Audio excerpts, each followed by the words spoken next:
Well, Wonga has seen something that, on the whole, we've not noticed through the credit union movement, and that's that everybody wants credit.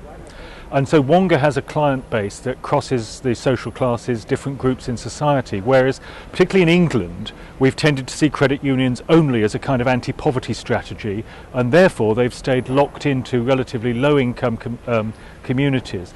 Paradoxically, the best way to help credit unions serve less well-off communities is to get buy-in from across the social spectrum.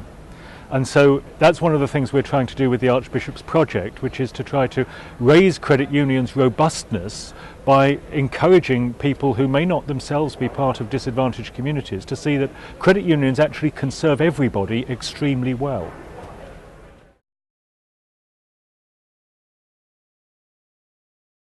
It's really important to understand the power of the mutual concept that lies behind credit unions.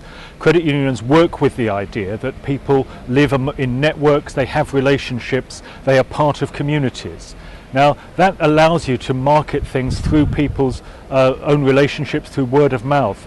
When you're looking at the way payday lenders work, like Wonga, they're treating everybody as if they live in a bubble. It's a direct word to that person. It's very powerful in its way, but it doesn't take account of the advantage that the mutual principle offers you, which means you're marketing your product in a much more relational and actually, I think, a much more powerful way ultimately.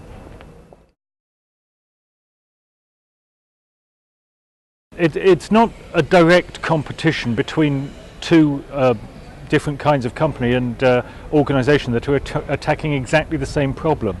The thing about Wonga is it's a great idea, like all the payday lenders. If you think that 5,000% APR is a price worth paying for an instant loan, then go to Wonga. But who needs an instant loan every time? My big anxiety about the payday lenders is that they're creating a culture where instantaneous loans are seen as the norm, and that the banks, mainstream banks, credit unions, everybody will end up trying to compete on those grounds. But actually, most people, most of the time, can plan ahead. That's where credit unions can come into their own, working with people to give them, to check their credit rating in a way that the payday lenders don't, to give sound loans to people who can repay them.